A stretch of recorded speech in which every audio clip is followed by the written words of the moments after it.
আসসালামু আলাইকুম প্রিয় দর্শক, সবাই কেমন আছেন? আশা করি আল্লাহর রহমতে যে যেখানে আছেন সবাই আলহামদুলিল্লাহ ভালোই আছেন। সবার সুস্বাস্থ্য কামনা করছি এবং সবার জন্য আজকে আবারও সুন্দর একটি নতুন ভিডিও তৈরি করে নিয়ে এসেছি। আশা করি আজকের ভিডিওটিও আপনাদের খুব ভালো লাগবে এবং খুবই উপকারে আসবে।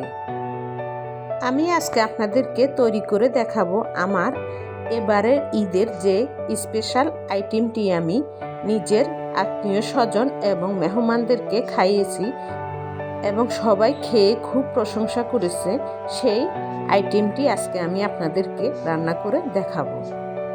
এতক্ষণে ভিডিওতে দেখে বুঝতে পেরে গেছেন আশা করছি। আজকে আমি আপনাদেরকে কাস্টার্ড সেমাই তৈরি করে দেখাবো। খুবই সাধারণ, খুবই সহজ। চলুন তৈরি করে দেখিয়ে দিচ্ছি। কাস্টার্ড সেমাই তৈরি করার জন্য যা যা লাগবে তা দেখে নিন। বেশি একটা উপকরণ লাগবে না।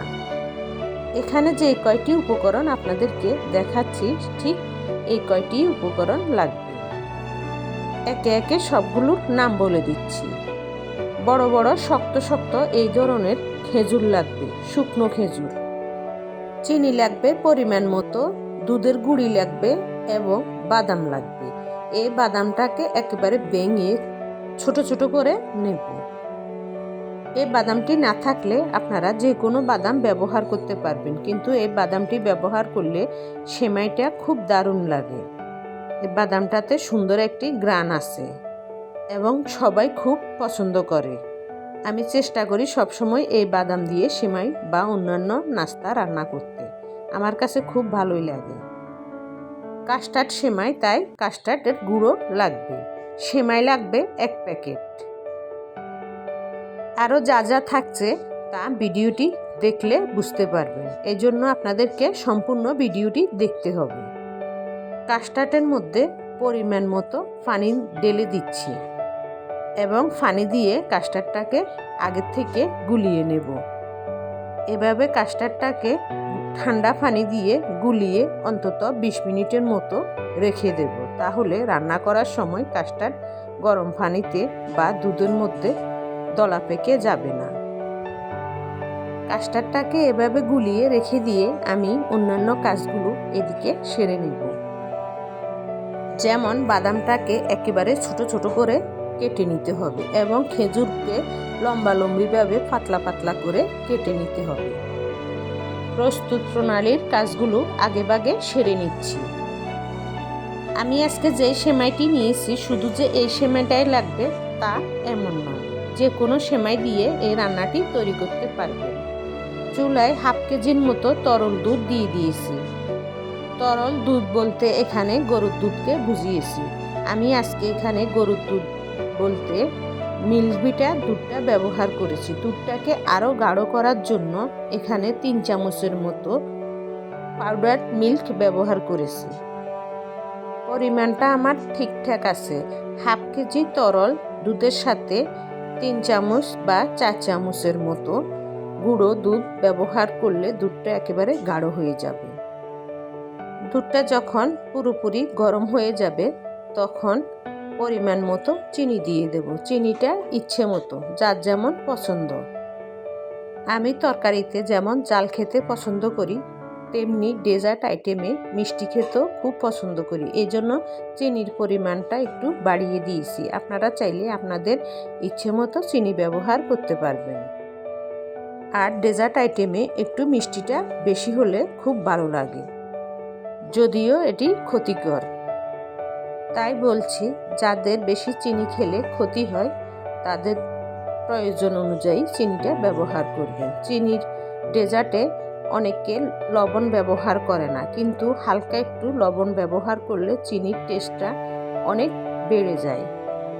একেবারে না ব্যবহার করলে পানসে লাগবে, তাই সামান্য পরিমাণে হলেও লবণ ব্যবহার করার চেষ্টা করবেন।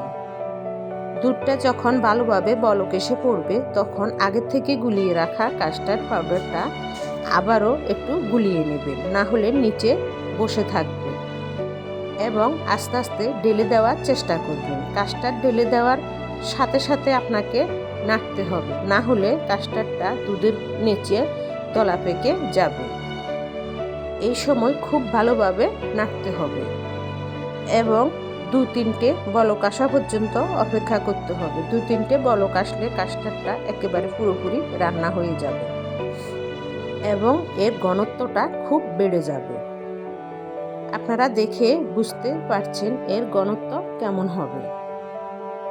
একেবারে বেশি ঘন করতে যাবেন না। বেশি ঘন করতে গেলে সেমাইয়ের নিচে এই জিনিসটা শক্ত হয়ে বসে থাকবে, সেমাইয়ের সাথে মিশবে না, দেখতেও ভালো দেখাবে না এবং খেতেও ভালো লাগবে না। তাই পরিমাণটা নিজে আন্দাজ করে নেবেন এবং ভিডিও দেখে আশা করি বুঝতে পারতেছেন। চামচ দিয়ে উপরের দিকে টান দিয়ে হালকা করে দেখবেন এর ঘনত্বটা কেমন। যদি পারফেক্ট মনে হয় তখন চুলা থেকে নামিয়ে একটি ঠান্ডা জায়গায় রেখে দেবেন এবং বারবার নেড়ে ছেড়ে দেবেন, না হলে উপরে আবার সর বসে জিনিসটা নিচে পাতলা হয়ে যাবে, উপরে মোটা সর হয়ে থাকবে। এজন্য ঠান্ডা হয়ে আসা পর্যন্ত বারবার নেড়ে ছেড়ে দিবেন, যাতে একেবারে ঘন হয়ে থাকে কিন্তু উপরে সরটা না পড়ে। এখন আপনাদেরকে তৈরি করে দেখিয়ে দিচ্ছি মূল কাজটি। মূল কাজটি করার জন্য আমি বড় একটা বাটিতে কিছু কাস্টার্ড এবং দুধের উপকরণটি ঢেলে নিলাম। যে বাটিতে তৈরি করব ওই বাটির নিচে অনেকখানি রেখে দিতে হবে।